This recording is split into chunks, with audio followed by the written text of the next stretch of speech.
Assalamualaikum warahmatullahi wabarakatuh. Alhamdulillahi wa kafa wa salamun ala ibadihi alladhina istafa, amma ba'd. Para hadirin dan hadirat jamaah salat tarawih Masjid Al-Muhajirin rahimakumullah. Mudah-mudahan Allah Subhanahu wa taala senantiasa menerima amal-amal ibadah kita di bulan suci Ramadan ini dan tentunya di luar bulan Ramadan, dan mudah-mudahan kita senantiasa mendapatkan ridha Allah Subhanahu wa taala. Para hadirin dan hadirat rahimakumullah.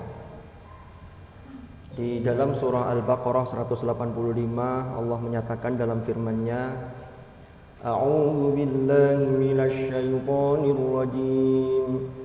شهر رمضان الذي أنزل فيه القرآن هدى للناس وبينات من الهدى والفرقان. Al-ayat.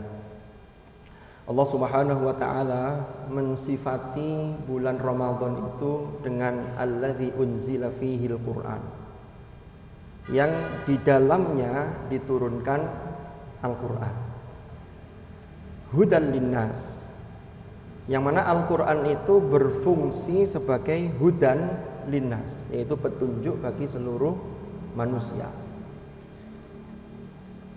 Kelihatannya memang ini biasa, tetapi sesungguhnya ada makna tersirat atau secara implisit yang bisa kita tangkap dari pensifatan bulan Ramadan dengan alladzi unzila fihil Qur'an.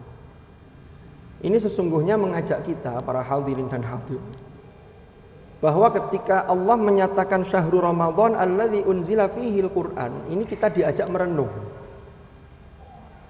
Ramadan ini sejauh mana atau sedekat apa interaksi kita dengan Al-Qur'an.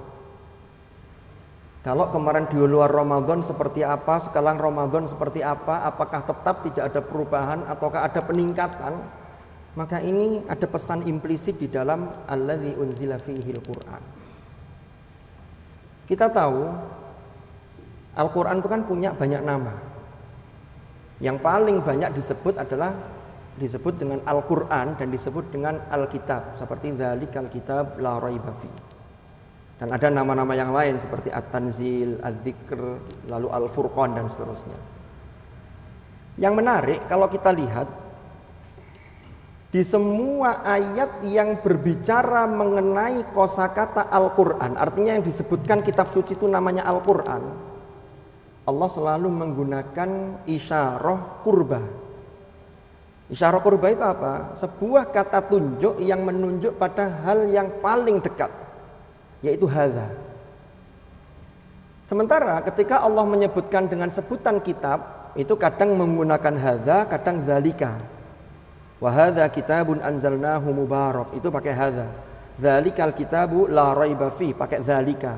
Kalau dzalika itu isyarah yang bu'da, yang jauh itu. Tapi kalau Al-Qur'an semua pakai hadza. Kita tidak akan temukan dalam Al-Qur'an untuk menggunakan inna dzalikal Qur'an, tidak ada. Yang ada adalah inna hadzal Qur'ana yahdi lillati hiya aqwam. Inna hadzal Qur'ana yaqussu ala bani Israil. Inna hadzal Qur'an, semua pakai hadza. Apa sesungguhnya rahasia yang terkandung ini? Sama dengan ketika kita membaca tafsir surah Al-Balad. Di surah Al-Balad itu Allah berfirman menggunakan sumpah la uqsimu bihadzal balad. Al-Balad di situ jumhurul mufassirin menyatakan itu adalah Al-Balad ai Makkah, yaitu kota Makkah. Di situ menggunakan hadza karena Makkah itu begitu dekat, walaupun jauh jaraknya, tapi bagi umat Islam dia punya kedekatan hati yang luar biasa.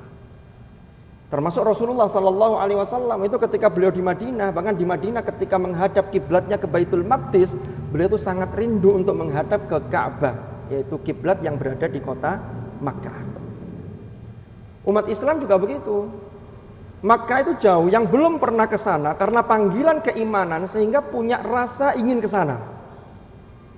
Haji atau umrah. Kalau yang sudah pernah ke sana selalu ingin kembali lagi.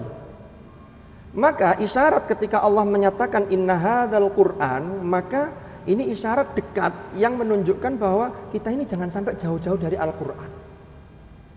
Kalau Ramadan saja sudah jauh dari Al-Quran, na'udzubillah, maka di luar Ramadan pertanyaan besarnya, apakah mungkin? Sulit. Wong yang Ramadan saja kadang-kadang rajin itu di hari-hari pertama, nanti di akhir-akhir kadang-kadang sudah ada yang kemudian sudah tidak rajin lagi, termasuk interaksinya dengan kalamullah.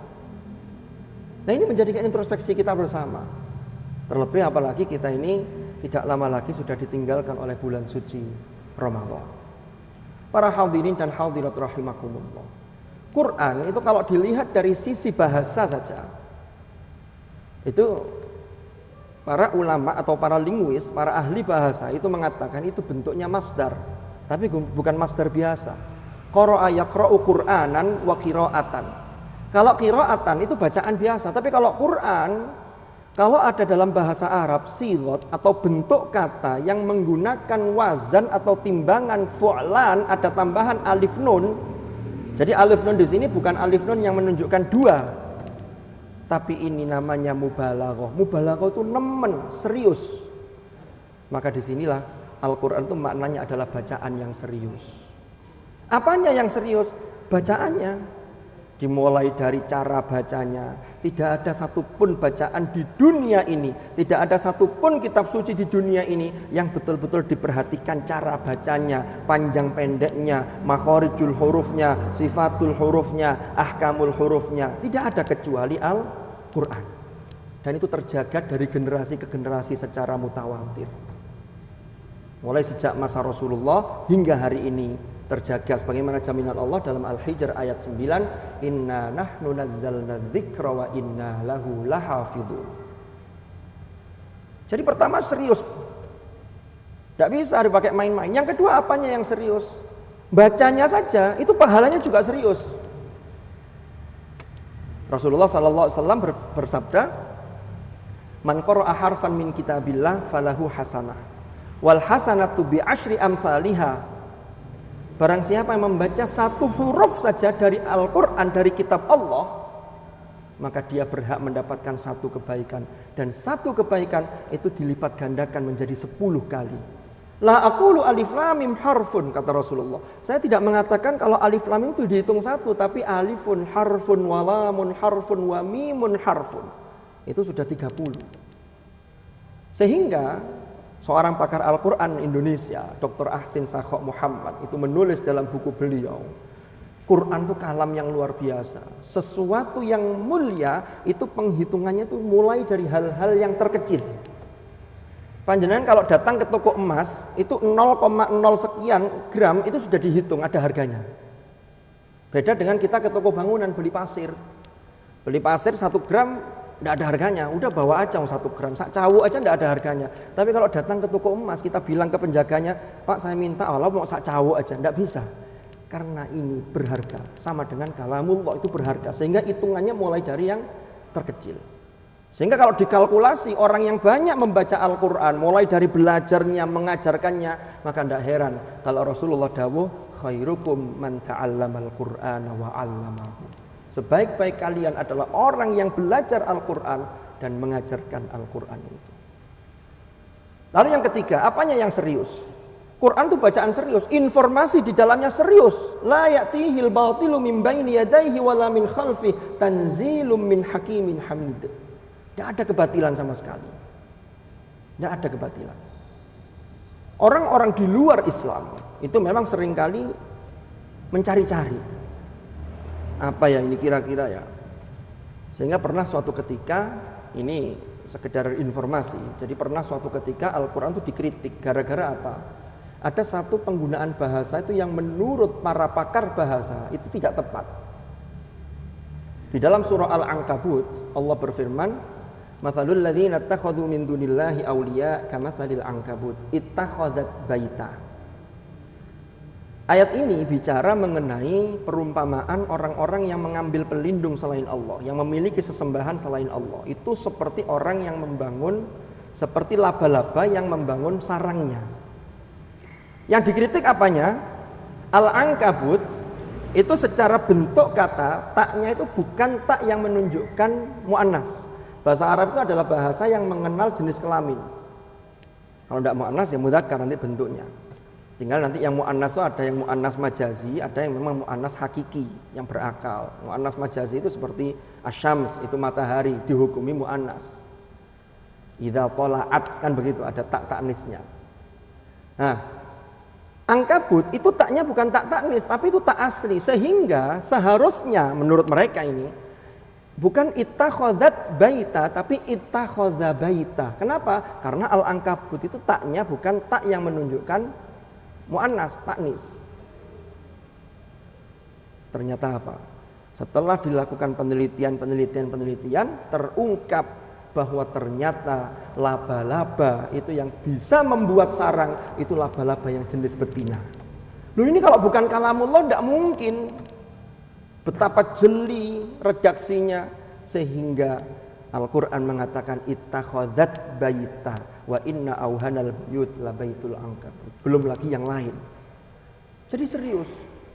Maka kalau kita ini sudah disuguhi oleh Allah karena kasih sayang Allah yang luar biasa. Kalau panjenengan baca surat Ar-Rahman para rawuh, para hadirin dan hadirat, Ar-Rahman lanjutannya Allamal Quran. Ini menunjukkan bahwa sifat kasih sayang Allah yang tiada batas, karena sifat Ar-Rahman itu dalam Al-Asmaul Husna itu hanya boleh disandang oleh Allah dan tidak layak untuk makhluk. Tapi kalau Ar-Rahim masih bisa digunakan untuk makhluk, walaupun kapasitasnya jelas berbeda. Karena Allah sendiri yang memuji Rasulullah dengan laqad ja'akum rasulun min anfusikum azizun 'alaihi ma 'anittum harisun 'alaikum bil mu'minin raufur rahim. Itu Rasulullah. Tapi kalau Ar-Rahman tidak bisa, itu hanya Allah. Ini kasih sayang yang tanpa batas itu dilanjutkan dengan alamal Quran, sehingga kasih sayang Allah itu digambarkan dengan ini loh. Kalau manusia itu pingin selamat, pingin baik, bahkan sampai nanti setelah adanya kehidupan di dunia, yaitu ada kehidupan namanya akhirat, maka ini resepnya. Itu bentuk kasih sayang Allah yang luar biasa. Alamal Quran. Lah kok kita ini kadang-kadang tidak mau mendownload. Padahal jelas-jelas Rasulullah mengatakan dalam hadisnya Al-Quran itu adalah ma'dabatullah fil ard. Quran itu hidangan Allah di muka bumi ini. Belum lagi surah Yunus ayat 57-58 Allah menyatakan dalam firman-Nya, Ya ayyuhan nasu qad ja'atkum maw'idhatun min rabbikum wa shifaa'un lima fis suduri wa hudan wa rahmatun lil mu'minin. Qul bi fadlillahi wa bi rahmatihi fabidzalika falyafrahu huwa khairum mimma yajma'un. Wahai sekalian manusia, sungguh benar-benar telah datang mau'idhah, sebuah pelajaran, sebuah peringatan, sebuah teladan yang luar biasa mir rabbikum.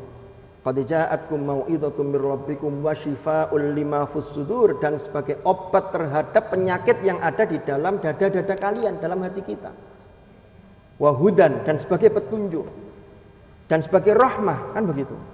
Maka di ayat berikutnya Allah mengatakan, memerintahkan kepada Rasulullah, kul katakanlah wahai Muhammad kepada umat, bifadlillahi wa birahmatihi. Allah menurunkan Al-Quran itu tidak lain adalah karena fadl, karena kasih sayang Allah, sehingga Allah melimpahkan anugerah yang luar biasa kepada kita, dan karena kasih sayang wa birahmatihi, maka dengan itu falyafrahu, hendaklah mereka bersyukur, hendaklah mereka berbahagia. Fabidzalika falyafrahu. Dan penutup ayatnya, huwa khairum mimma yajma'un. Itu semua jauh lebih bagus dibanding dengan isi dunia ini yang oleh mereka orang-orang kafir itu mereka kumpulkan ketika mereka di dunia ini.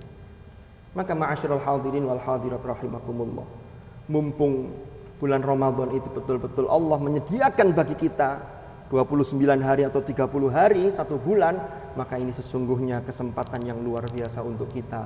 Bagaimana kita selalu melakukan introspeksi untuk kemudian memperbaiki hubungan kita dengan kalamullah.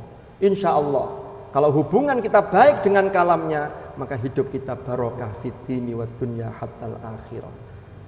Jangan salahkan siapa-siapa, Jika ada seorang muslim yang memberikan sisa waktunya kepada Al-Quran, maka Al-Quran akan memberikan sisa kepada orang tersebut. Na'udzubillah tsumma na'udzubillah. Mudah-mudahan ada hikmah yang bisa dipetik. Wallahul muwaffiq ila aqwamit thoriq. Hadanallah wa iyyakum ajma'in. Assalamualaikum warahmatullahi wabarakatuh.